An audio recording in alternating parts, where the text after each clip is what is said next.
Hmm. I'm gonna say the eagle flies at noon. She doesn't react to that, but Okay. All right, make them. What the fuck? Mickham grabs the door of the caravan and flings it open, and it kind of pushes the woman off to the side. He says, "What does that mean? The crow flies at midnight. Stop with your ridiculous code words. I told you they don't make sense. Nobody gets them." I didn't. Walks out to the campsite.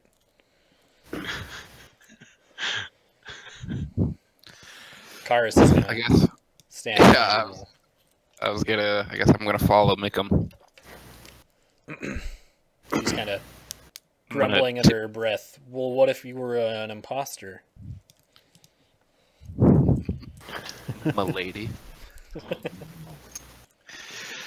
All right, I'm just gonna follow Mickham's lead. Um, kind of in a whispered voice. The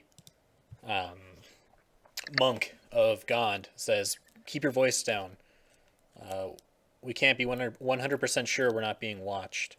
I think everybody else in this area is probably sleeping, but we just quiet, please." And he seems really fidgety and unsure, almost like he's either very nervous or has a stuttering problem. Can I make a perception check to see if anyone's watching us? Yeah, if you want. That's what I want to do. 5. Um, you make maybe more noise than you intended, kind of like looking around, peering around. But you do actually notice over by the entrance to the tower, which is raised up on a little bit of a hill, Okay. are 3 gnomes. They look like they've been working by candlelight, and now all 3 of them are looking in your direction. Tower to the north. Yep, Okay. The really tall one, or the one in the center? the one in the center. Sorry. Okay. Okay. I'm gonna whisper. I'm gonna whisper back. He's got a point. Looks like we've got 3 gnomes looking our way. The kind of dirtier looking one sitting to the east of the fire says, those are the boys from up north. They the ones that just bought out the fort. They're probably making sure we're not here to cause any trouble. Can we make any details of them? Or are they too far away? We can just kind of see shadows. It's really too dark to make out anything specific, but they do look vaguely. A couple of them look vaguely familiar to Fedorov. Oh, fuck. Vaguely familiar. How can I make a perception check to see if they're dickweeds or friends? Yeah, if you want to make a perception check.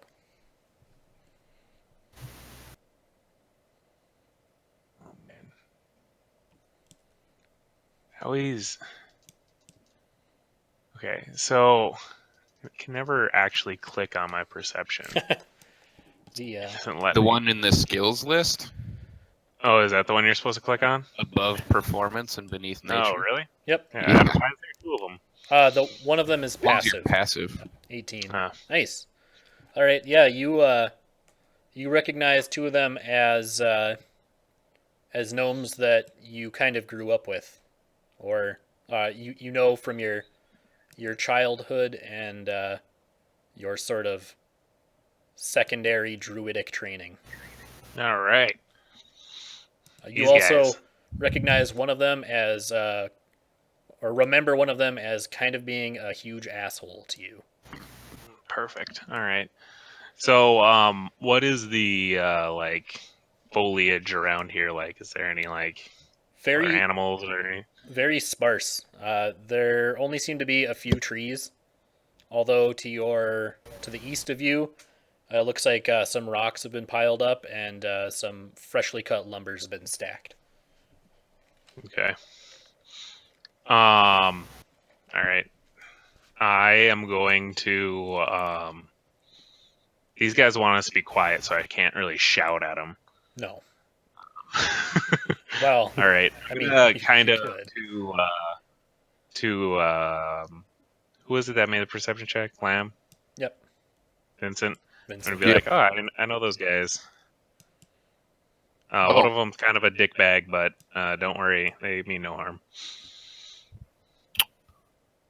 good to know. The figure, the gnome that you don't recognize, kind of looks like he's maybe berating them or something. You can see his lips moving, and the other two kind of hang their head a little bit, and then they turn back to the table that they're standing around and continue whatever they're doing. They're also forest gnomes, I'd assume.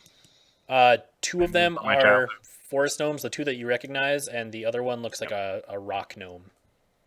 Son of a bitch. All right. I'm gonna like kind of ask, am I close enough to Mickham? I'm gonna move up to Mickham here Okay. and be like, you gonna be a while? He What's the plan, says, bud? well, it depends on what my assistants here have to say. The clean-cut one sitting to the south of the campfire introduces himself. He says, well, clearly Mickham trusts you. You must be his crack squad he's been writing to us about that he's assembled. And he says, I'm not... Is he being sarcastic? No, he's genuine. Okay. He says, forgive me Mitzi didn't get here. That was the message about us fucking up. That's true. He kind of holds his hand out to kind of the group in general as sort of a group handshake. And you guys kind of get the feeling that maybe these guys aren't super bright. And he says, you'll have to excuse my lack of formal introduction. I feel it's best if we merely go by code word. My name is Bingo. My friend to my right here is Bango. And the girl in the black is Bongo. Nice to meet you. He says, Bingo, The name is Bingo, Bingo. Vincent. Says, code word Vincent. I like it. He says, Code word BD. He says, okay, I think we're all on the same page as to why we're here. Something's been stolen, and we've been tasked with retrieving it. Is he the one that was wearing the robes? No, the man, the kind of stuttering man who is wearing the robes hasn't really said anything. The red guy, right? Yep. The guy who looks like the falconer. I don't like him. Okay. All right. What are we talking here? Mickham said that we needed to retrieve an artifact. Do you have any information on that? He says, I'm going to turn it over to brother number 7. And the guy in the robe stands up. And he says, hello, brother number 7, novice artificer, with the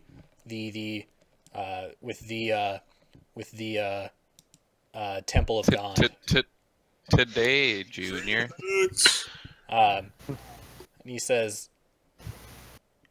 about a week ago, our temple was raided, and some strange-looking people stole our temple's most sacred artifact. Through Mickham's help, we've managed to track them to this fort.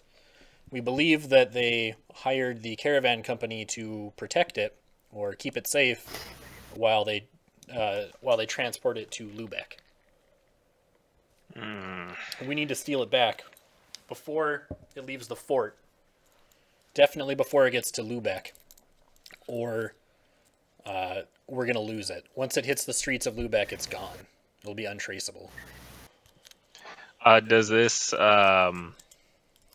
artifact give off any sort of like a divine presence? Can we sense where it's at, or is it pretty well we have to see this sumbitch to grab it? The girl in black steps forward and says, "We know exactly where it's at. The caravan company has a sort of fort within a fort set up," and she gestures north to where you can see just barely a wall of wooden palisades set up. That's where they conduct all of their official business. They want to keep out of the spotlight, and where they keep any particularly valuable goods they've been hired to protect. So what we'll need to do is infiltrate that and find a way to steal it. What is it? Brother number 7. I'm just gonna call you number 7. Yes. What does it look like? What are we looking for? He kind of smiles and lifts up a case that he's sitting on. He says, Whoa. my finest work. And he says, he opens it up and you see sort of it's a bell. Bell? Yep, it's about probably 1 foot by a half foot size. Okay. He says, we're not just going to steal it, we're going to swap it with this. The old switcheroo. If we take it, they're going to know right away. The first thing they do in the morning is check all of their valuable goods. What makes this bell so special? He kind of smiles again and says, not a man of Gond, are you? It's the Everbell. It's capable of making any note at any pitch, and it'll ring forever. That sounds annoying. He laughs. He says, I don't know what these people want with it, but it can't be good. How old is this artifact? He says, older than me. I would venture older than you. Probably one of the first with a capital F. One of the first. Do I know anything about the first? You can make a religion check. Also, can this make the brown note It can make anything. forever? I don't think we need that in our crew. Shit. All right. I gotta have something. You have no idea. Rule 1, you want to see if you know anything? Yeah. Maybe flip. I gotta have something in my book about this, right? Okay. Oh yeah. Damn straight. Oh yeah. Yeah, you find in your Turns out you are the first. You're fucking right, I am. you in your book you find a section on artifacts of the Pantheon, and the first are a series of relics crafted by the first artificers of Gond. They made the most complex and I guess you could say powerful relics that have ever been made, at least in the context of the Gond religion, and dispersed them to their monasteries as kind of a show of their power. All right. All right. I should have never called them artificers. That's such a dumb word. Yeah, I just Googled it. I had no idea what the hell that meant. I guess I'm a fan. It's better than Monk. calling him a priest. Yeah. It's hard to write, though. The kind of dirty-looking one to the east, Bango, Bango. says, we have a plan.